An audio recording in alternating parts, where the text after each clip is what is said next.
Hi hello అందరికీ నమస్కారం. ఆంధ్రప్రభ టీవీకి స్వాగతం. ఈ మధ్య జానీ మాస్టర్ ఒక ఇష్యూ బాగా నడుస్తుంది. సడన్గా బాధితురాలైన సృష్టి వర్మ గారు బయటికి వచ్చి ఒక ఇంటర్వ్యూ ఇచ్చారు. ఆమె కొన్ని మాటలు మాట్లాడే విధానంలో కొన్ని తప్పులు చూపించడానికి మనతో పాటు ఉన్నారు ఆర్జే శేఖర్ భాషా గారు ఉన్నారు. Hi sir. Sir, actually case అయిపోయింది, బెయిల్ మీద బయటకు వచ్చారు. ఇప్పుడు ప్రశాంతంగానే ఉంది, అంతా బాగానే ఉంది. సో తన లైఫ్ కోసం తను చూసుకునే ప్లానింగ్లో ఉన్నాడు జానీ మాస్టర్ గారు. సో అంతా అయిపోయింది. సో ఈ టైంలో తను బయటికి వచ్చి ప్రెస్ మీట్ ఎందుకు పెట్టింది? సో ఇన్ని రోజులు అయిపోయింది కదా, ఇన్ని రోజులు చెప్పేశారు, ఇదంతా అయిపోయింది, డిస్కషన్ జరిగిపోయింది, కేసు పడ్డది. సో నింద అసలు నిజంగా ఆయన తప్పు చేశాడో లేదు తర్వాత సంగతి. అంత అయిపోయిన తర్వాత తనకు కోర్టు బెయిల్ ఇచ్చింది, బయటకు వచ్చారు. ఇప్పుడు తను చూసుకునే టైంలో సో ఈ అమ్మాయి బయటకు వచ్చి ఏం చెప్పాలనుకుంది, ఏం చెప్పింది? సో దీని మీద మీ ఒపీనియన్ ఏంటి సార్?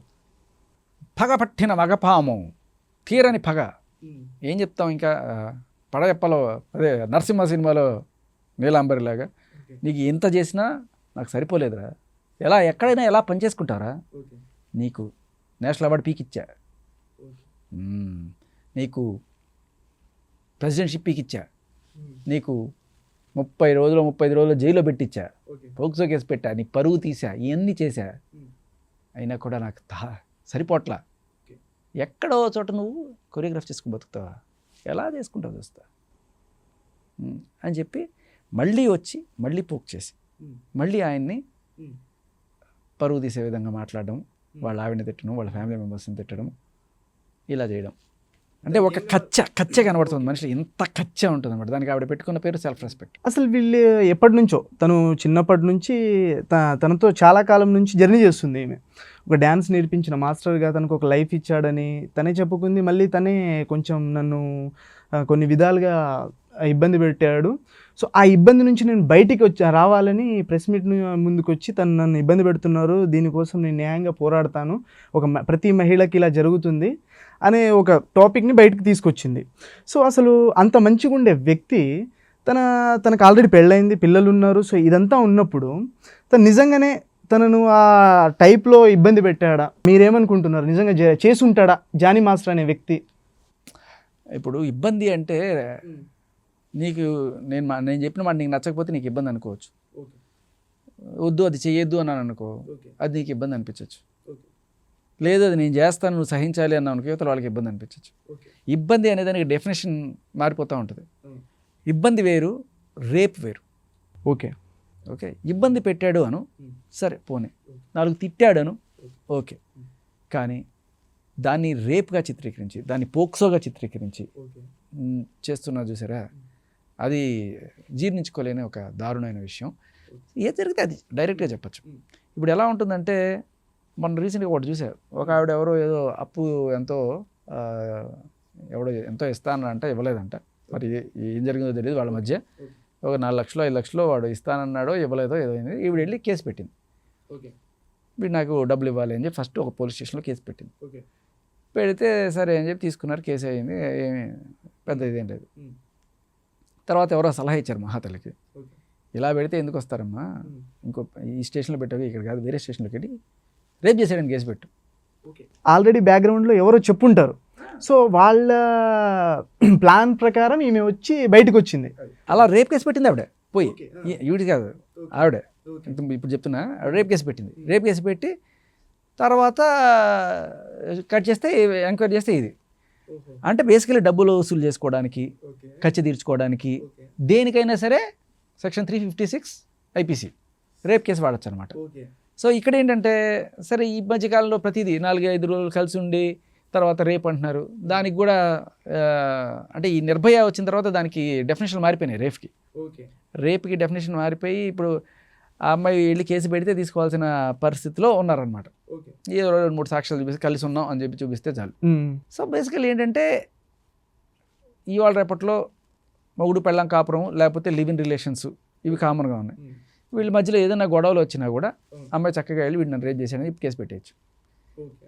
ఇవి లిటరల్లీ చెప్పాలంటే ఒక సివిల్ కేసెస్ లాగా చూడాలి. లేకపోతే డొమెస్టిక్ వైలెన్స్ కావచ్చు, మొగుడు కొట్టాడు అంటే కొట్టాడు, బట్ మొగుడు రేప్ చేశాడని కూడా పెట్టచ్చు. మొగుడు రేప్ చేశాడు అలా చెల్లుతుందా? మొగుడు రేప్ చేశాడని కేసు పెట్టచ్చు. మన బిఎన్ఎస్ సెక్షన్ 69, 68 ఇవి ఏం చెప్తున్నాయంటే మొగుడు కూడా రేప్ చేశాడని కేసు పెట్టచ్చు. ఆ డెఫినేషన్ అలా ఉంది. కాకపోతే ఈ మధ్యకాలంలో సెంట్రల్ గవర్నమెంట్ వాళ్ళు అయ్యా మీరు దీన్ని తీసుకొని నిజంగానే కేసులు పెట్టేస్తారేమో, భారతదేశం అనేది ఫ్యామిలీ వ్యవస్థ మీద నిలబడింది అని చెప్పి సెంట్రల్ గవర్నమెంట్ సుప్రీంకోర్టుకి అండ్ మిగతా కోర్టులకు ఒక డైరెక్షన్ ఇచ్చారు.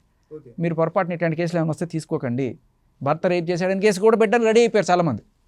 భర్త రేప్ చేయడం ఏమిటి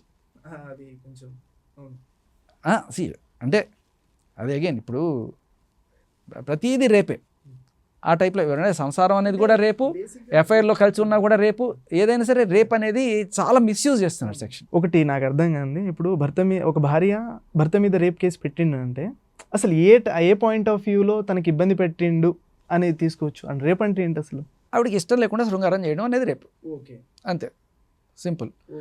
సో అయితే ఇప్పుడు ఏంటంటే ఇష్టం లేకుండా జరిగిందా, లేకపోతే జరిగిన తర్వాత ఆవిడకి ఏదో కోపం వచ్చి జరిగింది కాబట్టి మొన్న జరిగింది నాకు ఇప్పుడు ఇష్టం లేదు కాబట్టి ఇచ్చి కేసు పెడతాను.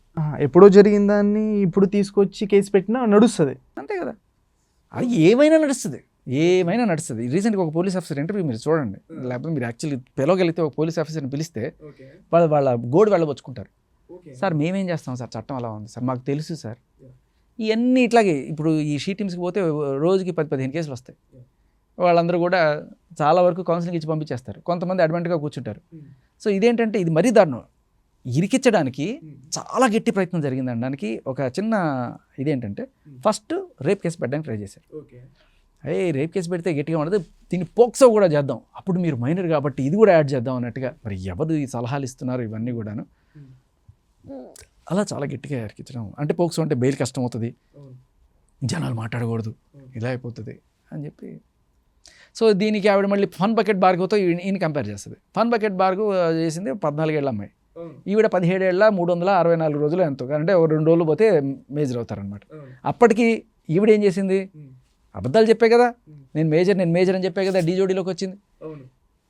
సో మేజర్ అని చెప్పి వచ్చిన తర్వాత అవతల వాళ్ళు మేజర్ అనుకోకుండా మైనర్ అనుకుంటారా? నీ డేట్ ఆఫ్ బర్త్ ఇలా ఉంది కాబట్టి సార్ నాకు ఇది ఒకటి ఉంది సార్ అస్త్రం అంటే వేసేద్దాం పోక్సో. చాలా దారుణం అది. ఇక డైరెక్ట్ తీసుకుని వైలెన్స్ జరిగింది, కొట్టాడు, తిట్టాడు, ఆపర్చునిటీ రాకుండా చేశాడు, ఇది పెట్టాల్సింది. రేపు పోక్సో ఏంటంటే ఇదే చెప్తున్నాను కదా, డబ్బులు వసూలు చేసుకోవడానికి కూడా రేప్ కేసులు పెట్టేస్తారు. యాక్చువల్లీ తను మాట్లాడిన దాంట్లో కూడా చాలా భారీ ఎలిగేషన్స్ నిజంగా జరిగిందో మనకు తెలియదు. సో వాళ్ళ వైఫ్ ఉన్నా కూడా తనకి ఇబ్బంది పెట్టే సిచ్యువేషన్స్ అండ్ పెళ్లి చేసుకోవడానికి నన్ను వాళ్ళ రిలీజియన్లో కలుపుకోవడానికి ఇలాంటి కొన్ని ఎలిగేషన్స్ కూడా చేసింది. మీకు తెలిసిందే. కాదు ఈవిడే వెళ్ళి ఆయన ముస్లిం కాబట్టి 2 పెళ్ళిళ్ళు చేసుకోవాలి కాబట్టి చేసుకోవచ్చు కదా అని చెప్పి వీళ్ళు వెళ్ళి చేశారు. ఆయన ఇంకా వద్దంటుండే. ఆ మౌలానా సాబ్ దగ్గరికి వెళ్ళి మాట్లాడుతున్నప్పుడు నేను విన్నా, అది మీకు ప్రజెంట్ చేయలేకపోతున్నాను కానీ ఆయన చాలా క్లియర్ కట్గా చెప్తాడు, అమ్మా ఊరి చాలామంది ఇదే అంటుంటారు, ఇస్లాం కాబట్టి చేసుకోవచ్చు కాబట్టి అలా ఇజాదత్ నైది అయితే అమ్మా, ఆవిడకి 12 ఏళ్ళు ముగ్గురితో కాపురం చేసే పిల్లలకి ఇప్పుడు మీరు వచ్చి పెళ్లి చేసేసుకుంటానంటే అంత ఈజీగా అయ్యేది కాదు అని చెప్పి ఆయన చాలా క్లియర్ కట్గా అదని చెప్పారు. ఈవిడ లేదండి చేయండి, నా కూతురునిచ్చి చేయండి, నా కూతురు తట్టుకోలేకపోతానండి, వాళ్ళిద్దరు కలిసి సినిమాకి వెళ్తే తట్టుకోలేదండి, నా కూతురు వాళ్ళిద్దరు కలిసి డిన్నర్కి వెళ్తే ఎట్లా ఉంటుందండి, నా కూతురు గుండె రగిలిపోతుందండి. ఏమిటిది? సో ఈ విషయంలో ప్లానింగ్ ప్రకారం జరిగిందంటారా? ప్లానింగ్ అంటే అంబిషియస్, విపరీతమైన ఆశలు కోరికలు, ఎలా అంటే ఎక్కడి నుంచో ఉత్తరప్రదేశ్ నుంచి వచ్చారు, ఇక్కడ పెద్ద కెరీర్ కావాలి చేయాలి అని చెప్పి ఆవిడ మాటల్లో కూడా అది మీరు గమనించవచ్చు. Who doesn't need a luxurious life అంటూ ఉంటుంది. సో వచ్చారు. ప్రతి అమ్మాయి కూడా ఇబ్బంది పడుతుంది ఇండస్ట్రీలో, కొంతమంది వల్ల ఇబ్బంది పడుతుంది. ఇండస్ట్రీయే కాదు ఎక్కడైనా ఈ ఇబ్బందులు ఉంటాయి. అట్ ద సేమ్ టైం ఇది మిగతా చోట లేనంత గట్టిగా ఇండస్ట్రీలో ఉందని చాలామందికి తెలుసు. ఇక్కడ ఎవరన్నా సరే మీకు తెలిసిన 4 అమ్మాయిలు ఎవరైనా పిలిచి అడగండి, 4 కాదు 1000 మంది అమ్మాయిలు అడగండి, 999 మంది అవును ఇండస్ట్రీలో ఇలాంటివి జరుగుతాయి అని చెప్తారు. మరి ఇంత క్లియర్గా తెలిసిన తర్వాత కూడా వీళ్ళు ఇండస్ట్రీకి వచ్చేవాళ్ళు ఎవరు అంటే తెలుసుకొని వచ్చిన వాళ్ళే చాలామంది ఉంటారు. 1% ఎవరో తెలియని వాళ్ళు వస్తారు. అండ్ 1% మంచోళ్ళు కూడా ఉండొచ్చు, ఇటువంటివి లేకుండా ఎటువంటి ప్రలోభాలు లేకుండా వాళ్ళని తీసుకునే కొంత మంచి డైరెక్టర్లు ఆఫీసులు కూడా లేకపోవచ్చు. కానీ ఇంత తెలిసిన తర్వాత అంతా ఎడారై ఎక్కడో ఒక ఓయాసిస్ ఉందన్నప్పుడు ఎంతమంది ఆ ఓయాసిస్ని ఎత్తుకుంటూ వెళ్తారు? ఇది ఉందని తెలిసినప్పుడు అది ముందే రావచ్చు కదా. అంతా జరిగిపోయిన తర్వాత బయటికి వచ్చి మాట్లాడడం అనేది కొంచెం ఇది ఉందని తెలిసి అమ్మాయి చెప్పిన చాలా మంచి మాట ఏంటంటే, ఉంది అయినా కూడా మీరు భయపడకండి, ఎందుకంటే మనకి పాష్ కమిటీ ఉంది, న్యాయం జరుగుతుంది, వచ్చి ఏది ఎవడన్నా సరే ఇట్లా అడిగితే హెరాస్మెంట్ అయితేనే కదా వాళ్ళకి శిక్ష. హెరాస్మెంట్ అయితే అయ్యిందని మీరు వెళ్ళి కంప్లైంట్ ఇవ్వండి పాష్ కమిటీకి.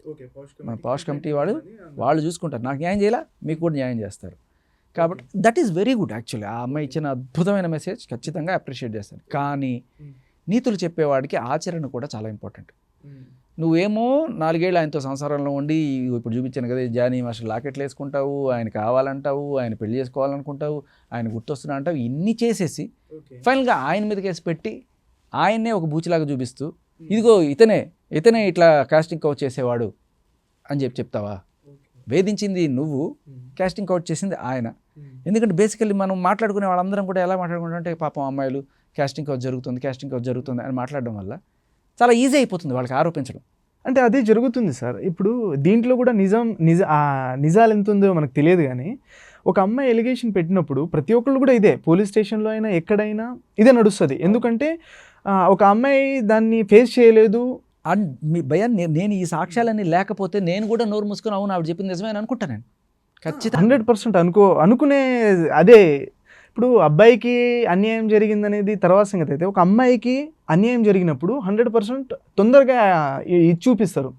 అది జరిగిందా లేదా అనేది తర్వాత సంగతి చూసుకుంటే లాస్ట్లో అది తెలుస్తుంది. తెలిసిన తర్వాత జడ్జిమెంట్ వస్తుంది. అప్పటిదాకా అయ్యే డ్యామేజ్ అవుతుంది. సో దీన్ని ఎలా చూడొచ్చు అంటే ప్రస్తుతానికి సపోజ్ నువ్వు ఏదైనా ఒక కంపెనీ పెట్టాలనుకున్నావు రేపు ఫ్యూచర్లో, సో పెట్టాలనుకున్నప్పుడు దాంట్లో సరే కొంతమంది అమ్మాయిలు కూడా తీసుకుందాం అనుకున్నావు. మరి తీసుకునేటప్పుడు అబ్బాయిలతో నీకు ఏ ప్రాబ్లం ఉండదు, వాడు వెళ్ళి నువ్వు నన్ను రేపు చేసామని కేసు పెట్టలేడు. ఓకే, బట్ అమ్మాయికి నువ్వు ప్రమోషన్ ఇస్తావనో లేకపోతే ఇంకోటో, లేకపోతే అమ్మాయికి తొందరగా ఎదగాలని కోరుకున్న వాళ్ళు ఎవరైతే ఉంటారో వాళ్ళంతరికి వాళ్ళు నీ మీద పడినా, నువ్వే అమ్మాయి బాగుంది కదా అని ఒకడానికి ట్రై చేసినా ఏదైనా సరే ప్రాబ్లమే అవుతుంది. సరే నువ్వు ఉత్తముడు అనుకుందాం, నువ్వు ఏమీ గోకలేదు, ఒక అమ్మాయి ఉంది, ఆ అమ్మాయికి ఎదగాలనే కోరిక ఎక్కువ ఉంది. ఇది బాగా గుర్తుపెట్టుకో, నాకు కెరీర్లో చాలా తొందరగా పైకి వెళ్ళాలి అనే కోరిక, అంబిషన్ గట్టిగా ఉండేవాళ్ళు కొంతమంది, అందరని కాదు, ఇందులో కష్టపడి పైకి వచ్చేవాళ్ళు కొంతమంది అడ్డదారిలో పైకి రావాలనుకునేవాడు. అడ్డదారిలో పైకి రావాలనుకునే వాళ్ళతో చాలా డేంజర్. ఇది అడ్డదారి. 18 to 24 ఉన్నప్పుడు నువ్వు తప్పు ఏజ్ చెప్పి దీంట్లోకి రావడం అనేది అడ్డదారి. ఇలా అడ్డదారిలోకి వచ్చి నిచ్చెనెక్కాలనుకునే వాళ్ళతో చాలా డేంజర్గా ఉంటుంది. ఎందుకంటే వాళ్ళకి కావాల్సింది దొరక్కపోతే నీ మీద కేసు పెట్టి సాధించుకుంటారు. సో ఇప్పుడు ఆవిడకి ప్రమోషన్ ఇవ్వలేదు, నువ్వు నన్ను హెరాస్ చేశాడని కేసు పెడుతుంది. Work place harassment. Okay, simple. ఏదో ఎందుకు ప్రైమా ఫేసి ఏంటి, ఆవిడ నీ ఆఫీస్లో పనిచేస్తుంది, ఆవిడ నీ క్యాబిన్కి 2-3 సార్లు వచ్చింది, ఆ క్యాబిన్లో సీసీ కెమెరాలు లేవు, ఆవిడ బయటకు వచ్చింది. రీసెంట్గా నీకు ఒక విషయం చెప్తా, ఒక ఎస్పీ కాకినాడ ఎక్కడో, ఆ ఎస్పీ ఆఫీస్కి ఒక అమ్మాయి న్యాయం చేయాలని చెప్పి వెళ్ళింది. ఏమిటి వెళ్తే బయటకు వచ్చేసి తర్వాత ఆవిడ చెప్పినట్టుగా నడుచుకోలేదని, అంటే ఆవిడే ఎవరి మీద కేసు పెట్టాలనుకుంది, వీడు ఎవడో నన్ను రేప్ చేశాడు, వాడిని లోపల అయ్యింది. ఎవరు? రెండో మొగుడుతో ఎందుకున్నావమ్మా అంటే, మొదటి మొగుడు నపుంసకుడు, అందుకని ఈయన ఉన్నానని చెప్పి రెండో మొగుడుతో కొన్నాళ్ళు ఉండి వాడు నన్ను రేప్ చేశాడని కేసు తీసుకోకపోతే ఎస్పీ దగ్గరికి వెళ్ళి మాట్లాడుతుంటారు. ఇందుకే ఇంకొక విషయం కూడా చెప్పేస్తారు. మొదటి మొగుడు మీద కేసు పెట్టింది. ఏమని? మొదటి మొగుడు నాకు బలవంతంగా అపార్షన్ చేయించాడు, ఈ నపుంసకుడు బలవంతంగా అపార్షన్ చేయించాడంట నపుంసకుడు. సరే, కామెడీ ఏంటంటే ఎస్పీ ఛాంబర్లో నన్ను రేప్ చేశాడని ఎస్పీ మీద కేసు పెట్టింది. మూడో రేప్ కేసు కాదు, మధ్యలో ఈ ఎస్పీ దగ్గరికి తీసుకెళ్ళడానికి ఒక ఆయన ఎవరో ఒక మధ్యవర్తి, పాపం బీసీ సంఘ నాయకుడు ఒక ఆయన తీసుకెళ్తుంటే ఆయన ఏదో కొంచెం డబ్బులు ఏదో హెల్ప్ చేసేట, తిరిగి ఆ డబ్బులు అడిగాడని చెప్పి ఆయన మీద రేప్ కేసు పెట్టింది. 7 మంది మీద రేప్ కేసు పెట్టింది ఆమె. సో బేసికల్లీ ఈ చట్టం చాలా ముద్దుగా వాడుకోవాలనుకున్న వాళ్ళకి వాడుకున్నంత.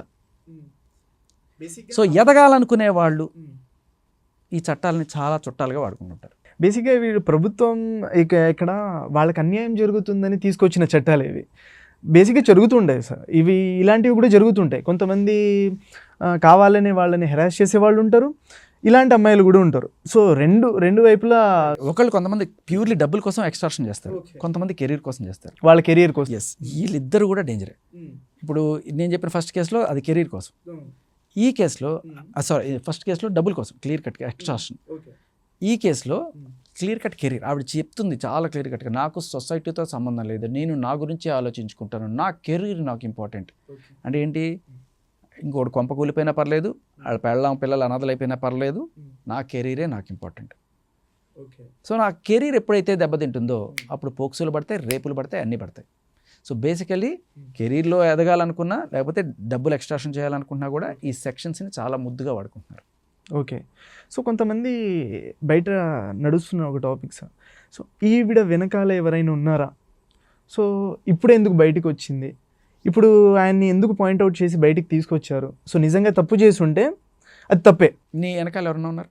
నా వెనకాల ఎవరు లేరు కదా, నువ్వు నన్ను అడుగు. మీ వెనకాల ఎవరైనా ఉన్నారా? నా వెనకాల ఆబ్వియస్గా అదే అందాం అనుకున్నా. మీ వెనకాల ఎవరైనా ఉన్నారా నిజంగా? అంటే ప్రతి కేసులో, ఇదే కేసు కాకుండా మిగతా 3 కేసులో మీకు కూడా ఇలాగ పర్సనల్గా జరిగిందని విన్నాం మనం. అదే అంటున్నా, ఏమన్నా ఉంటే ఉన్నారని చెప్తాం, లేకపోతే లేరని చెప్తాం. మీ వెనకాల ఎవరన్నా ఉన్నారంటే, నా వెనకాల అల్లు అర్జున్, సుకుమార్ లేరు అనేది చెప్తాం. పెళ్లి కొడుకు వీడేనండి, కానీ వీడు వేసుకుని షర్ట్ నాది కాదండి. ఓకే. సో బేసికలీ ఆ విషయం చెప్పడానికే వచ్చిందేమో డౌట్ వచ్చింది. ఇంకొకటి కూడా ఉండొచ్చు, నిజంగానే లేకపోయి ఉండొచ్చు, చెట్టు పేరు చెప్పి కాయలు అమ్ముకుని ఉండొచ్చు. అంటే నేను పుష్ప 2లో పనిచేశాను కాబట్టి వీళ్ళందరూ నా సపోర్ట్ ఉంది కాబట్టి చేశారనుకోవచ్చు. తర్వాత మేబీ వాళ్ళు పిలిచి, అమ్మ నీ వల్ల మాకు డ్యామేజ్ అవుతుంది, అందరూ కూడా మీ వెనకాల మేము ఉండి నడిపిస్తున్నాం అని చెప్పి అనుకుంటున్నారని చెప్పి వాళ్ళేమన్నా పిలిచి ఒక చిన్న క్లాస్ పీకి పోయి మీడియాలో చెప్పుపో, మీకు మాకేం సంబంధం లేదు, వాళ్ళేమన్నా చెప్పారేమో అని ఇదొక స్పెక్యులేషన్ కూడా ఉంది. ఇది అంటే సాక్ష్యాలు ఏమి లేవు, బట్ కొంతమంది మాట్లాడుకుంటున్న మాటలు తప్ప. సో ఇలా దీనికి కారణం ఏంటంటే, రీసెంట్గా అల్లు అర్జున్ గారు అరెస్ట్ అయిన తర్వాత అందరూ కూడా జానీ మాస్టర్తో పోల్చి, ఇగో ఆయనకి నువ్వు చేసావు కాబట్టి నీకు ఇలా జరిగింది, ఇలా అంటే ఎందుకు వచ్చిన మనకి పెంట, మా క్లియర్ చేసేసి వన్స్ అండ్ ఫర్ ఆల్. ఇది యాక్చువల్ నిజానికి చెప్పాలంటే నాకు తెలిసిన నిజం, సుకుమార్ గారు మధ్యస్థం చేయడానికే ట్రై చేశారు.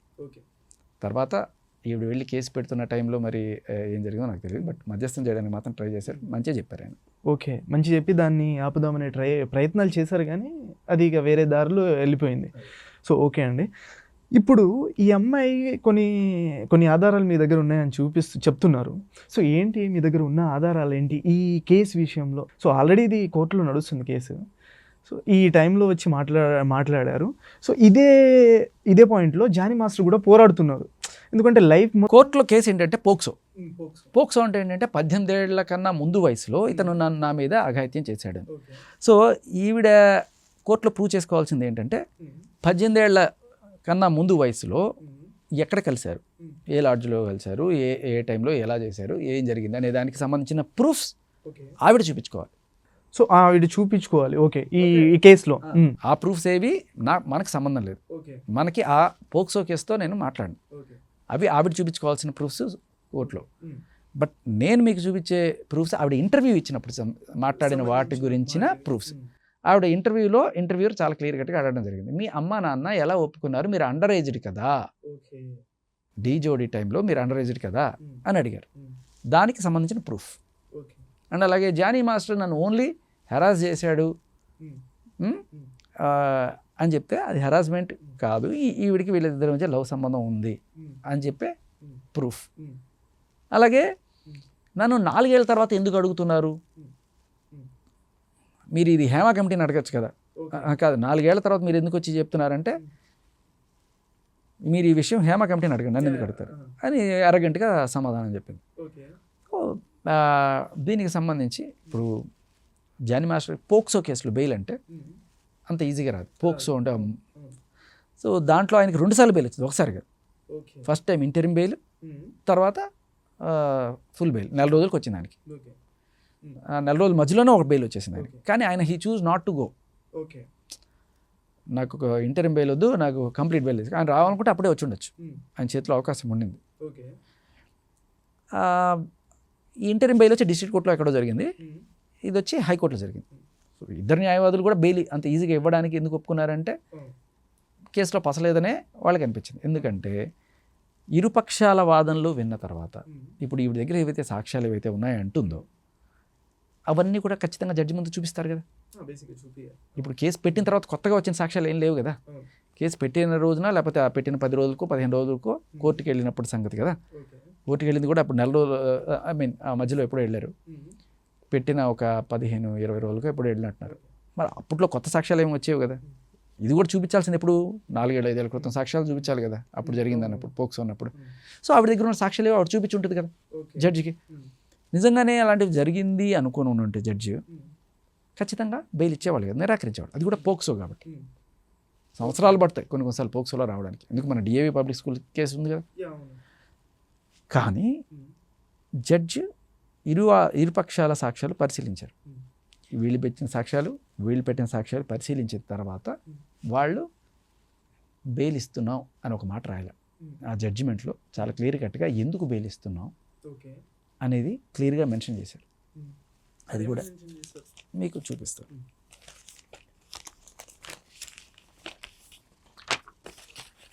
సో సదరు ఇప్పుడు చెప్తున్న వాళ్ళు ఎవరో కొంతమంది ఏమంటారంటే ఆయనకి పాష్ కమిటీ వాళ్ళు నిర్ధారించారు కదా, పాష్ కమిటీ సక్సెస్ ఉంది కదా అంటే ఆయన చేసినట్టే. పాష్ కమిటీ చెప్పింది కదా అంతే ఆయన చేసినట్టే. పాష్ కమిటీ చెప్పింది ఏంటి, వర్క్ ప్లేస్లో ఆయన వచ్చి తిట్టాడు అనేది మేము ధృవీకరించుకున్నాం.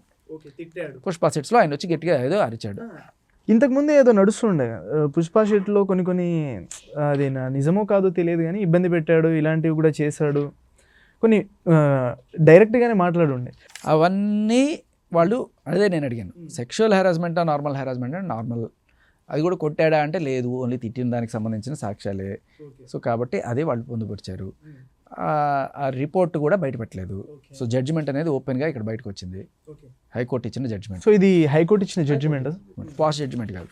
సో అండ్ ఇంకోటి ఏంటంటే పాష్ కమిటీ ఇచ్చిన జడ్జిమెంట్ తర్వాత ఆయనకి ప్రెసిడెంట్షిప్ తీసేశారు. తర్వాత ఆయన ప్రెసిడెంట్ ఎన్నికలు చెల్లవు అని చెప్పి కోర్టులో కేసేసినప్పుడు దాన్ని కోర్టు కొట్టేస్తే అది పాష్ కమిటీ వాళ్ళు సెలబ్రేట్ చేసుకుంటూ ఒక ట్వీట్ ఏదో పెట్టినప్పుడు అప్పుడు జనాలకు కొంత డౌట్ వచ్చింది. ఎందుకు వీళ్ళు ఇంత సెలబ్రేట్ చేసుకుంటున్నారు అంటే వీళ్ళకి ఆల్రెడీ ఏదైనా కచ్చగట్టి జానీ మాస్టర్ ఇట్లా తీసేయాలనేది ఉండిందా, ఇది బయాస్డ్ జడ్జిమెంటా అనడానికి అక్కడ పాష్ కమిటీలో ఉన్న జడ్జిలే ఏకంగా ఈ సెలబ్రేషన్కి తెర తీయడం అనేది కొంత చర్చనీయాంశమైంది. సో అప్పుడు అనిపిస్తుంది వీళ్ళు ఆల్రెడీ కొంత బయాస్డ్గా ఉండి ఇట్లాంటి జడ్జిమెంట్ ఇచ్చారా అని. సరే వాట్ ఎవర్. ఇప్పుడు హైకోర్టు ఇచ్చిన జడ్జిమెంట్, పాష్ కమిటీ ఏముంది, లోపల నలుగురు మీ ఆఫీస్లో నలుగురు కూర్చొని ఒక కమిటీ వేసుకొని చేసేయచ్చు. ఇక ట్రూగా హైకోర్టు ఇచ్చిన జడ్జిమెంట్లో అసలు మెయిన్ పాయింట్ ఏమని సార్? అదే చూపిస్తుంది. ఇది చాలా ఇచ్చారు. సీనియర్ కౌన్సిల్ ఎవరు, జూనియర్ కౌన్సిల్ ఎవరు, ఎవరు ఈవిడ తరపు నుంచి వాదించారు, ఎవరు ఆయన తరపు నుంచి వాదించారు, పబ్లిక్ ప్రాసిక్యూటర్ ఏమన్నారు, ఈవిడ తరపు నుంచి ప్రవేశపెట్టిన సాక్ష్యాలు ఇవన్నీ కూడా మేము ఎవిడెన్స్ 1 ఎవిడెన్స్ 2 ఇవన్నీ మేము చూసాము. ఈయన తరపు నుంచి పెట్టిన కూడా చూసాము. చూసిన తర్వాత మేము ఇచ్చే జడ్జిమెంట్ కన్నా ముందు ఇటువంటి కేసే ఒకటి వచ్చింది. ఇది Ansar Mohammad versus State of Rajasthan.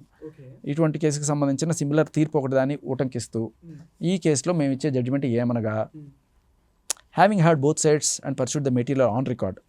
ఇరుపక్షాల వాదనలు విన్న తర్వాత మేము 2 పక్షాల వాళ్ళు సమర్పించిన మెటీరియల్ ఎవిడెన్స్ చూసిన తర్వాత it appears that there is a delay in lodging the complaint. 4 ఏళ్ళ తర్వాత ఎందుకు ఇచ్చావమ్మా అని అడిగారు. ఇదే క్వశ్చన్ ఇవాళ అడిగితే ఇంత రచ్చ చేస్తున్నారే. సో అదే క్వశ్చన్ జడ్జి గారు అడిగారు. జడ్జి గారు అడిగితే the reason for such inordinate delay is not at all explained. అర్థమైంది కదా? అర్థమైంది. Admittedly the victim and the accused have participated in consensual sex. Okay, వీళ్ళిద్దరు కూడా ఒప్పుకున్నారు అక్కడ. ఏమని, మేము ఒప్పుకోలతోనే ఇద్దరం కలిసి ఉన్నాం అని. బేసికల్లీ రేప్ ఒప్పందం. ఓకే, అది రేప్ కిందకి రాదు కదా సార్? అదే మీకు 2 విషయాలు చెప్తాయి ఇక్కడ, చాలా గుర్తుపెట్టుకోండి. మగాళ్ళందరూ కూడా గుర్తుపెట్టుకోవాల్సిన విషయం. అమ్మాయి 18 ఏళ్ల కన్నా లోపు అయి ఉంటే ఒక్కరోజైనా సరే, 17 సంవత్సరాల 364 రోజుల అమ్మాయి అయినా సరే, ఆ అమ్మాయి ఒప్పుకున్నా సరే, ఆ అమ్మాయి ఇట్లా గన్ను పెట్టుకొని నాతో సంసారం చేస్తావా లేకపోతే నేను చచ్చిపోతాను అని చెప్పి అన్నా సరే, లేదు నీ మీద గన్ను పెట్టి నువ్వు ఇప్పుడు చేయకపోతే నేను చంపేస్తానన్నా సరే, నువ్వు గనక ఆవిడతో పాల్గొంటే అది పోక్సో చట్టం కింద రేప్. అది ఓకే డన్. అర్థమైందా? ఇది ఇంకొకటి, అమ్మాయి 18 ఏళ్ళు దాటిన వాళ్ళైనా సరే ఒకవేళ కనుక ఆ అమ్మాయి తాగేసి ఉన్నప్పుడు కనుక, తన అంగీకారం లేకుండా జరిగేదాన్ని, తాగేసి ఉన్నప్పుడు కనుక తన అంగీకారంతో జరిగిన, తనే నీ మీద ఎక్కి చేసినా కూడా నువ్వే చేసినట్టు. ఇది మన చట్టాలు, గుర్తుపెట్టుకోండి. సో కాబట్టి ఈ వీటి కింద అదే ఆవిడే ఒప్పుకుంది, అవును జరిగింది, కాకపోతే ఇప్పుడు కాదు, నేను ఒప్పుకోనే జరిగింది, కానీ when she is in minor, కాబట్టి ఇది రేపు కిందకు వస్తుంది, కాబట్టి రేపు కిందకు వస్తుంది. అవకాశవాదం అనమాట. అని ఇంకొకటి తమాషా చెప్తారు, ఆవిడ మైనర్ అనే విషయం నీకు చెప్పకపోతే అది ఎవరి తప్పు? ఆబ్వియస్గా ఆవిడ తప్పు కాదు, ఎందుకంటే ఆవిడ మైనర్ కాబట్టి తప్పులు చేసినా చెల్లదు. అవునవును, బేసిక్గా అన్ని తెలిసిన వ్యక్తి. అదేదో సినిమాలో చెప్తాడు, ఒక మైనరు కత్తి తీసుకొచ్చి మైనర్తో పొడిపించి చంపించేస్తాను నేను అంటాడు వాడు. అంటే వాడికి శిక్ష ఉండదు కదా, ఇలా కూడా వాడుకోవచ్చు మైనర్స్ని. ఓకే, సో మైనరే కదా, మైనర్ మిస్టేక్ అని వదిలేస్తారు. సో కాబట్టి ఏదో సినిమా కూడా గుర్తురావట్లేదు, మన విజయ్ దళపతి సినిమా, తమిళ్లో మన తెలుగులో కూడా ఏదో వచ్చింది, తుప్పు పట్టిన కత్తితోటి ఒక మైనర్తో పొడిపించేస్తాను నిన్ను, అప్పుడు తెలీదు, తర్వాత 8 నెలలు ఆ తుప్పు పట్టిన కట్టి లోపల సెప్టిక్ అయ్యి నువ్వు చచ్చిపోతావు, ఆ మైనర్కి శిక్ష కూడా ఉండదు అని చెప్పి, అదో రైతులకు సంబంధించిన సినిమా అది. అటువంటివి ఉన్నాయి. బేసికల్లీ ఈ మైనర్కి సంబంధించిన కొంచెం అంతెందుకు, నిర్భయ కేసు ఉంది కదా, దాంట్లో రేప్ చేసిన వాళ్ళు ఒకడు జువెనైల్, అంటే మైనర్, వాడిని ఉరి తీయలేదుగా, ఉరి తీయలేదు, వాడిని శిక్ష కూడా వాడు యాజ్ ఇట్ ఈజ్, వాడు జువెనైల్ కాబట్టి వాడిని కొన్నాళ్ళు వదిలేస్తారు వాడిని. సో మైనర్లకు ఉన్న వెసులుబాటు అనమాట. సో ఈవిడ మైనర్ కాబట్టి ఈవిడ అంగీకారంతో జరిగినా కూడా అది రేపే. అండ్ ఇంకొకటి ఏంటంటే, ఈవిడ చీట్ చేసినా సరే ఆయనకి తెలియదు. ప్రతి ఒక్కళ్ళు కూడా date of birth certificate, Aadhaar card certificate తీసుకురా మనం పాల్గొనే ముందని చెప్పాడు. ఇదేమన్నా గవర్నమెంట్ ఆఫీసా, శృంగారంలో పాల్గొనే ముందు ఆధార్ సర్టిఫికేట్ చూసుకోండి అనేది. కానీ అక్కడ చాలా క్లియర్ కట్గా మోసానికి సాక్ష్యం కనబడుతుంది. ఇది మోసం చేసి నువ్వు లోపలికి వచ్చావు, డీ జోడీలో 18 నుంచి 24 అన్నప్పుడు నువ్వు నిజంగా మైనర్ అయ్యి ఉంటే. బేసిక్గా ఇప్పుడు డీ జోడీ 11లో ఆడిషన్ జరుగుతున్నప్పుడు తనకు 18 ఏళ్లకు పైనే ఉందని చెప్పుకుంది. అలా చెప్పుకున్నప్పుడు తప్పు ఆవిడదైనా కూడా ఆవిడ మైనర్ అంటుంది కదా, మైనర్ మేజర్ అని చెప్పినా కూడా మైనర్ది తప్పు కాదు, అంటే తప్పే కానీ నేరం కాదు. ఆ లెక్కన నిజమైన తప్పు ఎవరిదంటే వాళ్ళ అమ్మది, వాళ్ళ అమ్మ కదా వెనకాల నుంచి. ఇప్పుడు మైనర్స్ ఎవరైనా తప్పు చేస్తే, మైనర్కి నువ్వు నీ కొడుకున్నాడు అనుకో, వాడికి స్కూటీ ఇచ్చేసావు, లేకపోతే వాడు వెళ్ళి దేన్నో గుద్దేశాడు అనుకో, ఎవరిది తప్పు? ఇది కంప్లీట్ చేసేస్తాను నేను, సారీ మధ్యలో ఎక్కడో వెళ్ళిపోయాం. సో ఇదంతా విన్న తర్వాత ప్రైమా ఫేసి అంతా చేసిన తర్వాత ఇద్దరు కలిసి ఉన్నారు. ఆ టైంలో ఈవిడ మేజర్లానే అనిపిస్తుంది కూడా, ఈవిడ కలిసి ఉన్న టైంలో. అంటే అప్పుడు 18 ఏళ్ళ కన్నా ముందు కాదు, 18 ఏళ్ళ తర్వాత కూడా మేము కలిసి ఉన్నామని నేను చెప్పింది. 18 ఏళ్ళ తర్వాత కలిసి ఉన్న దానికి సాక్ష్యాలు ఇదిగో బ్రహ్మండుగా బోల్డ్ ఉన్నాయి. సో కాబట్టి 18 ఏళ్ళ తర్వాత ఈవిడే ఫుల్ కాన్షియస్లో ఉంది కదా అని కూడా రాశారు. Okay, it appears that she is a major and she is matured enough to take her own decision. మరి మేజర్ అయిన తర్వాత నీ డిసిషన్ నువ్వు తీసుకోగలవు కదా, అయినా కూడా ఆయనతో ఎందుకు కలిసి ఉన్నావు? ఇవన్నీ పరిశీలించిన తర్వాత ఆయనకి బెయిల్ గ్రాంట్ చేశారు. ఓకే, ఒక్కళ్ళు చేసిన తప్పుకి ఇద్దరిని మనం శిక్షించలేము. In the view that the petitioner and accused alone cannot be made liable for the consensual acts. So ఒక్కళ్ళని మాత్రమే శిక్షించలేము అని చెప్పి బెయిల్ గ్రాంట్ చేశారు. సో ఇద్దరి తప్పు ఉండడం వల్ల తదుపరి విచారణ తర్వాత ఏదైనా డిసిజన్ తీసుకునే అవకాశాలు ఉంది అంతే. ఓకే, సో ఇది జడ్జిమెంట్. ఇది ఏదో ఆషామాషిగా ఊరికి వచ్చిన బెయిల్ కాదు. అండ్ ఇప్పుడు ఈ అమ్మాయి ఇంత పెద్ద ఇది మైనర్ ఉన్నప్పుడే నన్ను కొంచెం తెలియని వయసులో చేసేయారు, సో సంథింగ్ ఏదో ఎలిగేషన్ పెట్టారు. సో ఈ డిస్కషన్ వాళ్ళ ఫ్యామిలీతో మాట్లాడలేదు అమ్మాయి? వాళ్ళ అమ్మ ప్రతిదీ సపోర్ట్ చేస్తుంది, ప్రతిదీ ఎంకరేజ్ చేస్తుంది అని చెప్తుంది కదా. ఒకవేళ ఇప్పుడు తప్పు చేస్తున్నావమ్మా, ఇప్పుడు చదువుకునే వయసు, ఇప్పుడు ఏంటి ఇటువంటి డ్యాన్సులు, మరి అంగాంగ ప్రదర్శనలు ఇవన్నీ కూడా మనకి అవసరం లేదు. ఇక్కడ దాకా వేసుకొని ఇలా మగాళ్ళ మీద పడిపోయి వాళ్ళు ఇట్టా ఎత్తేసుకొని, చిన్నపిల్ల అయితే కాదు కదా, 16 ఏళ్ళు దాటిన పిల్ల కదా. అంటే వాళ్ళమ్మ మాట వినలేదంటారా? సో చెప్తున్నా కూడా వాళ్ళ అమ్మే ఎంకరేజ్ చేసిందని చెప్తుంది. ఆ అమ్మాయి ఓపెన్గా చెప్తుంది, మా అమ్మ ఎంకరేజ్ చేసి. ఎందుకమ్మా మీకు అది వినిపిస్తా, మీ పేరెంట్స్ ఎలా ఒప్పుకున్నారండి అని అడిగితే ఆవిడ ఏం చెప్తుంది?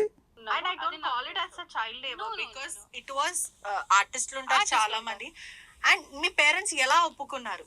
So, okay, first of all, ఏంటంటే have you seen my performances in D Jodi? Have you seen? Are there any sensuous acts? There are no any sensuous acts. They are proper dancing or whatever we do in day. There's no sensuous acts. So మీ parents ఎలా ఒప్పుకున్నారు D జోడీకి పంపించడానికి అంటే, మీరు నా performance చూసారా, దాంట్లో ఎటువంటి ఏమైనా ఉన్నాయా, ఏమన్నా మీకు తప్పుగా అనిపించిందా అంటది. అంటే నేను మీకు చూపిస్తా, ఇది సెన్షుయస్సా కాదా, మన భారతదేశ సంస్కృతిని సంస్కారాన్ని మరింత పెంచే అద్భుతమైన ప్రదర్శన ఇది. ఇలా వంగి ఇలా ఇలా అని చెప్పి ఎగరేసుకుంటూ ఇలా ఇలా ఇలా అనుకుంటూ ఇది చేసే అద్భుతమైన భరతనాట్య ప్రదర్శన ఇది. సరే వదిలేండి, సెన్షియస్ అవునా కాదా అనేది పాయింట్ ఆఫ్ డిస్కషన్. ఒక్కొక్కరికి ఒక్కొక్క, ఇది ఆర్ట్ ఫామ్ అని మీరు అనొచ్చు, నాకు ఇది జుగుప్సాకరంగా ఉంది వల్గరిటీ నేను అనొచ్చు, ఓకే. బట్ మీరు నేను అనడం వల్ల పెద్ద ఒరిగేది ఏం లేదు. అక్కడ కూర్చున్న జడ్జ్ అన్నమాట నేను మీకు చెప్తాను.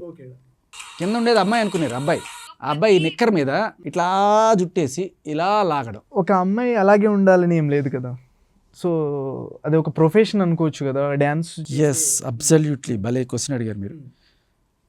ప్రాస్టిట్యూషన్ కూడా ఒక ప్రొఫెషనే, తెలుసా మీకు? తెలుసా తెలీదా? తెలీదా? అది కూడా ఒక ప్రొఫెషనే, ఓకే. ప్రతిదీ ఒక ప్రొఫెషనే, వాళ్ళు ఒక ప్రొఫెషనల్గానే చేస్తారు.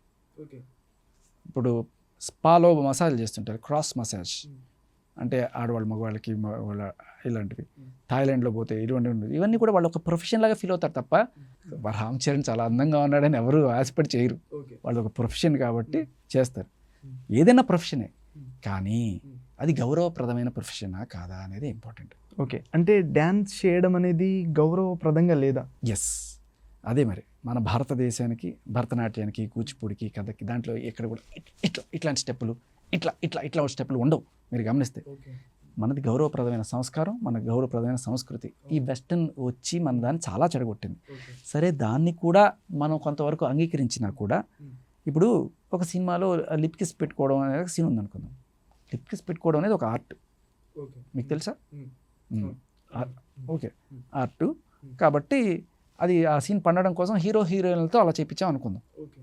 అయితే అది కూడా ఒప్పేసుకుందాం, పోనీ ఆ సినిమాకి ఆ సీన్ ఖచ్చితంగా ఉండాలి, లేకపోతే ఇది జరగదు అనుకుందాం.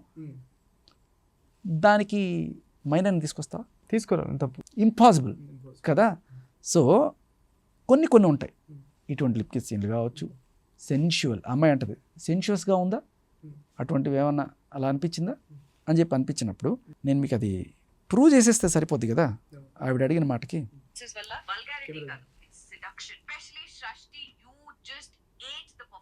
సో ఇక్కడ సిడక్షన్ అనే పదం వాడింది ఆవిడ, ఓకే. సెన్షువస్సా అని అడిగింది ఈవిడ. సెన్షువస్ కన్నా ఒక 10 ఆకులు ఎక్కువ సెడక్టివ్ అంటే లిటరల్లీ మిమ్మల్ని టెంప్ట్ చేయడానికి చేసే డ్యాన్స్, ఓకే. మీ ఫోన్ తీసుకొని గూగుల్ అడగండి, ఇంగ్లీష్లో దానికి వేరే అర్థం ఏమైనా ఉందా, సెడక్టివ్ అంటే పవిత్రం అనే అర్థం ఉందా చూడండి. ఎందుకు అనుకోవాలంటే నేను మీకు అది కూడా చూపిస్తాను. What is the meaning of seductive? Meaning of seductive, sexually attractive. So minor తోటి ఇటువంటి పనులు చేపించచ్చా? సెడక్టివ్ కాదు, సిడక్షన్. ఒక నిమిషం, what is the meaning of seduction? Google కూడా సైలెంట్ అవుతుంది, ఎందుకంటే కొన్ని బయటకు వినబడడానికి బాగుండవు అని చెప్పి ఆపుతుంది, ఓకే. ఇదిగో మీనింగ్ ఆఫ్ సెడక్షన్ చదువుతాను, వినండి. Enticing someone else into sexual intercourse or other sexual activity, okay. ఇది సెడక్షన్ అంటే. సో ఇది సరే, కానీ అడల్ట్ కంటెంట్ అనుకుందాం, పెద్దవాళ్ళతో చేస్తే ఓకే. నువ్వు అండర్ 18 అంటున్నావు, ఎలా చేసావు? మీ అమ్మ ఎలా ఒప్పుకుంది? డీ వాళ్ళు ఎలా ఒప్పుకున్నారు? డీ వాళ్ళని నువ్వు మోసం చేసావు. డీ వాళ్ళని మోసం చేస్తే జానీ మాస్టర్ని మోసం చేసినట్టే. జానీ మాస్టర్ని మోసం చేసావు, వాళ్ళ ఆవిడని మోసం చేసావు, వాళ్ళ ఆవిడ దగ్గరికి వెళ్ళి అంటదంట, వదిన అంటదంట. సో అంత మంచిగా కలిసిపోయే ఫ్యామిలీలో ఉందని మీరే అంటున్నారు. సో కలిసి ఉన్నారు, వదిన అంటుందంటే సో మంచి బాండింగ్ ఉంటుంది. సో అలాంటప్పుడు సడన్ సర్ప్రైజ్గా బయటికి వచ్చేసి ఇంత పెద్ద ఎలిగేషన్ ఇవ్వడం అనేది చాలా ఆశ్చర్యార్థకమైన. అదే బాండింగ్ బాగానే ఉండొచ్చు, కానీ వదిన అంటే వెనకాల గోతులు తవ్విందనుకో, ఆవిడ కోపం వస్తుంది కదా ఏదో రోజు దొరికినప్పుడు. ఈవిడేం చెప్తుంది? ఆవిడ చెప్పలేదు, ఈవిడ చెప్పింది ఏంటంటే ఆవిడ 4 పీకింది అని కూడా చెప్పింది కదా. ఓకే, కొట్టారు, ఎవరు కొట్టుకుని ఉంటారు ఓడిని ఎగరేసుకుపోతే. సో ఆ రకరకాల కోపాలు ఇవన్నీ పెట్టుకొని మీరన్న పాయింట్ అనుకుందాం శేఖర్ భాష గారు. ఒకవేళ మొగుడు అంత సాన్నిహిత్యంగా ఉన్నప్పుడు ఆయన ఇదేమైంది, ఒక అమ్మాయితో నేను ఆల్రెడీ పెళ్ళి అయింది కదా, చేసుకుంటాడు, ఇంకో పెళ్లి చేసుకుంటాడు. ఆయనకి నీలాగా నాలాగా కాదు కదా ఆయన రెండో పెళ్లి చేసుకోవచ్చు. తప్పు కాదు, నీకు తప్పు నాకు తప్పు, ఆయనకి తప్పు కాదు. మనం చేసుకుంటే అన్అఫిషియల్గా చేసుకోవాలి, ఆయన అఫిషియల్గా చేసుకోవచ్చు. భార్య ఉన్నప్పుడు వేరే అమ్మాయితో 4 పెళ్ళిళ్ళు చేసుకోవచ్చు. షేక్లు అయితే 8 పెళ్ళిళ్ళు చేసుకోవచ్చు దుబాయ్లో. అంటే ఇది వర్తిస్తుందా, లా ప్రకారం వర్తిస్తుందా? వర్తిస్తుంది, లా ప్రకారం వర్తిస్తుంది. అంటే ఆల్రెడీ ఒక పెళ్ళైన అబ్బాయికి పెళ్ళైన అబ్బాయిని లవ్ చేయడం, పెళ్లి చేసుకోవడం తప్పు ఒక హిందూ అమ్మాయికి. ఓకే, తప్పు ఎవరిది? ఈవిడిది. ఆయన వేరే పెళ్ళైన అమ్మాయిని లవ్ చేస్తే తప్పు, కానీ ఆయన ఇంకో అమ్మాయిని ఇష్టపడి పెళ్లి చేసుకోవాలనుకుంటే తప్పు కాదు ఆయన లెక్క ప్రకారం. సో బేసికలీ ఏంటంటే ఒక టర్మ్స్ అండ్ కండిషన్స్ ఉంటాయి మనిషికి. ఇప్పుడు నేను నీకు ఒక మాట ఇచ్చాను, ఇది చేస్తానని చెప్పి, నీకు ఒక 10,000 జీతం పెంచుతానని చెప్పాను నేను. ఓకే, నేను పెంచాను, ఓకే, పెంచలేదు, అదే ప్రాబ్లం. నేను ఆల్రెడీ 2 పెళ్ళిళ్ళు చేసుకోవచ్చు, నేను 4 పెళ్ళిళ్ళు చేసుకోవచ్చు అని చెప్పి నేను ముందుగానే బోర్డు వేసుకున్నాను. ఓకే, అలాంటప్పుడు నువ్వు నా జీవితంలోకి వచ్చావు, అర్థమైందా? అలా కాకుండా నేను ఒక పెళ్ళే చేసుకోవాలి అనుకున్నప్పుడు నేను చేసేది తప్పవుతుంది. ఓపెన్గా చెప్పి చేసుకుంటే ఎక్స్పెక్టేషన్స్ అంటే చీటింగ్ ఏముండదు దాంట్లో, అర్థమైందా? నువ్వు నేను చేస్తే చీటింగ్ అవుతుంది, వాళ్ళకి ఓకే, వాళ్ళ వైఫ్కి తెలిసి ఉంటుంది. సో 2 పెళ్ళి చేసుకోవడము ఇలాంటివన్నీ తెలిసే ఉంటాయి. సో వాళ్ళ వైఫ్ కొట్టిందని అన్నారు, ఇదే పాయింట్లో వాళ్ళ వైఫ్ తనని హెచ్చరించింది, కొట్టింది, ఇలాంటివన్నీ తప్పు అని చెప్పింది. సో ఇటు నుంచి చూస్తే జానీ మాస్టర్ రియాక్షన్ ఎలా ఉంది? ఎంత బేసికల్లీ ముస్లిం అయినా ఆయన చేసుకుంది హిందువుని కాబట్టి ఆవిడ ఒప్పుకునే టైప్ కాదు. ఆవిడ లోపల ఏం జరిగిందో మనకు తెలియదు.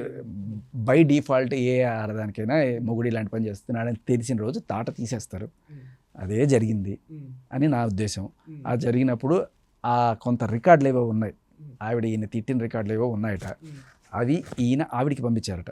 చూడు మా ఆవిడ నన్ను ఏ రేంజ్లో వేసుకుందో, ఇంకా చాలే మనం ఆపేద్దాము అని చెప్పి ఈయన ఆవిడకి చెప్పిన రికార్డ్ ఏదో ఆవిడ దగ్గర ఉందట.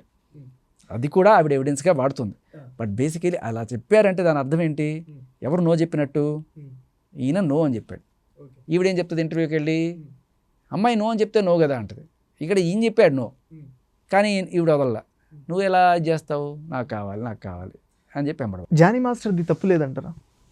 ఆల్రెడీ పెళ్ళైపోయింది, నువ్వు మళ్ళీ అదే అడుగుతున్నారు. ఆయనకి తప్పలేదు, నీకు నాకు తప్పు. అదే పొజిషన్లో నువ్వు ఉన్నావు అనుకో, నువ్వు నాకు క్వశ్చన్ అడిగావు అనుకో, ఖచ్చితంగా రామ్ చరణ్ ఇది తప్పు నువ్వు చేసింది అంటాను నేను.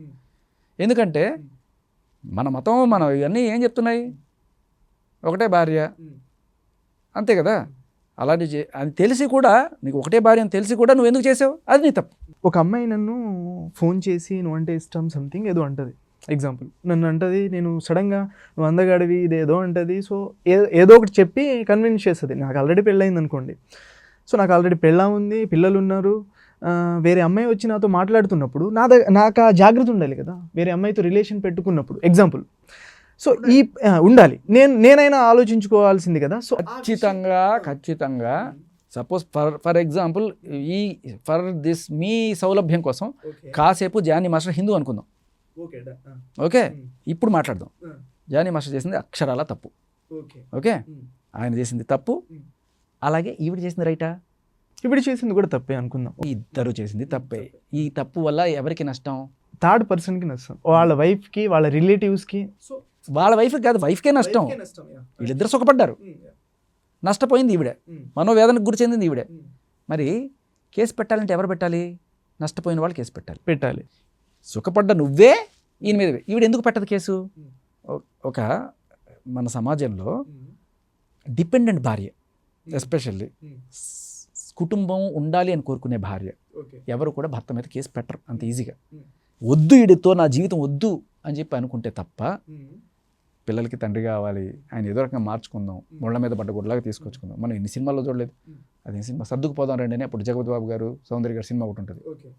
సో వీళ్ళిద్దరు పెళ్ళి అయిన కొత్తలో బాగానే ఉంటారు, అంతా బాగుంటుంది. వీడికి ప్రెగ్నెన్సీ వచ్చి ఒక నాళ్ళు ఏదో ఊరు వెళ్తుంది. ఆ టైంలో మగాడు ఖాళీగా ఉంటాడు కదా, ఎవరో ఒక వగలాడి వచ్చి గోకుతుంది. ఈయన ఎక్కడో కొంచెం టెంప్ట్ అయ్యి అదుపు తప్పుతాడు. అదుపు తప్పిన తర్వాత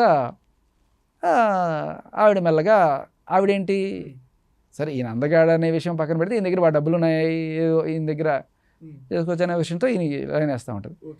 సో ఆవిడ అసలు రూపం ఈవిడ చూపించి ఆయన్ని ఫైనల్గా మార్చుకొని ఉంటుంది. సర్దుకుపోదాం రండి. జనరల్గా మన ఆడవాళ్ళందరూ కూడా ఇదే ఫాలో అవుతారు. సర్దుకుపోదాం, ఎంత దరిద్రం అయినా సరే. అందుకే కదా మగదరిద్రుడు అంటారు మగాళ్ళుగా. పురుషులలో రాముడు ఉన్నాడా ఇలాంటి మాటలు ఎందుకు మాట్లాడతారండి? బట్ మీరు చెప్పింది అబ్సల్యూట్లీ రైట్. మగాడికి కూడా ఇది ఈ సెన్స్ ఉండాలి. ఓకే, తన కుటుంబం ఏమవుతుంది, తన జీవితం ఏమవుతుంది అని చెప్పి.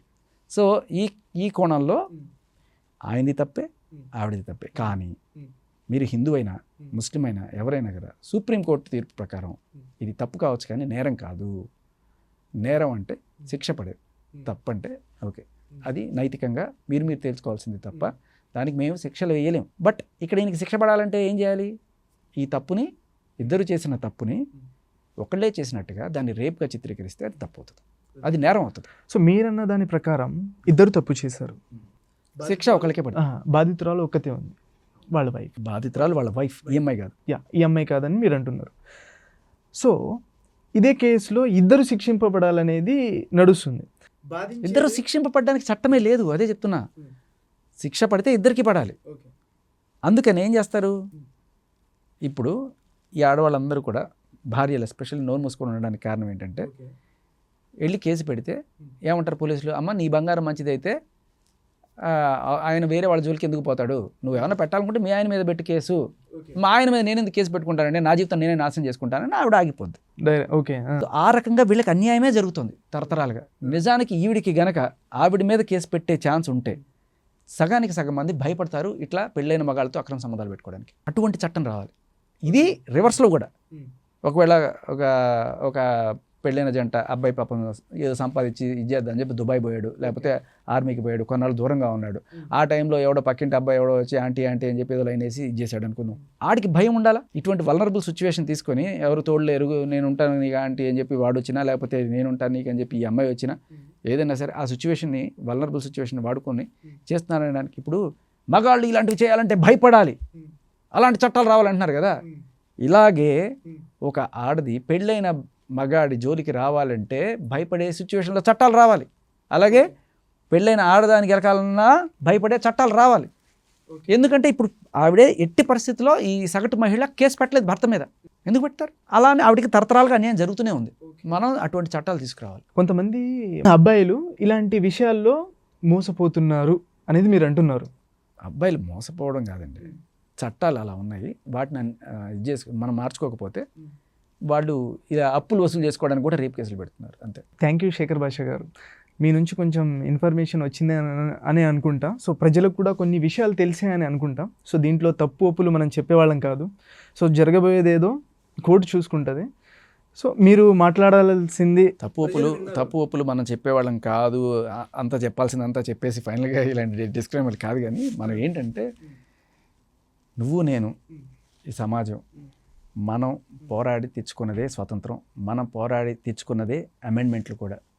ఒక రిజర్వేషన్లు కావచ్చు, లేకపోతే ఈ బిల్లులు కావచ్చు, ఇవన్నీ కూడా జనాల్లో నుంచి వచ్చిన పోరాటాల నుంచి వచ్చిన చట్టాలు. మనకెందుకులే వాళ్ళు చూసుకుంటారులే అని మనం వదిలేస్తే ఈ చట్టాలు రేపటికి ఇంకా పాములై, పెద్ద పెద్ద విషపాములై అలా మింగేస్తాయి. ఇది పెద్ద ఎక్స్టార్షన్కి, ఇండస్ట్రీకి తెరలేపుతుంది. ఎక్స్టార్షన్కి లేకపోతే పగ సాధింపుకి ఇవి సెక్షన్స్. సో మీరు అనుభవేది ఏంటి ఇప్పుడు? మనం అందరం, నువ్వు నేను ఆయన అందరం కూడా నడుం కట్టి ఇటువంటి తప్పుడు చట్టాలని మనం ఆపకపోతే, వల్నరబుల్ చట్టాలని కరెక్ట్గా చెప్పాలంటే ఆపకపోతే ఇది రేపు నీకు కూడా అయ్యో కదా. రేపు ఏదో ఒక అమ్మాయి వస్తుంది, రామ్ చరణ్ నన్ను లవ్ చేయి అంటది, లేదు నాకు పెళ్ళైంది పో అంటావు. లేకపోతే సూర్పణఖలాగా లక్ష్మణుడికి ముక్కు కోసినట్టు ఏదో కొట్టి పంపించావు అనుకో, నన్నే కొడతావరా నీ ఖమ్మ నీ సంగతి చూస్తానని చెప్పి వెళ్ళి కేసు పెడుతుంది. నీతో ఉన్నప్పుడు నీ వెనకాల తిరిగి 4-5 ఫోటోలు పెట్టుకుంటుంది, రేపంటది. ఓకే, సో ఇలాంటి వాటి నుంచి బయటికి రావాలి, మనం కూడా కళ్ళు తీరవాలనేది మీరు అంటున్నారు. So thank you sir, thank you. ఇలాంటి మంచి ఇంటర్వ్యూ ఇచ్చినందుకు కృతజ్ఞతలు.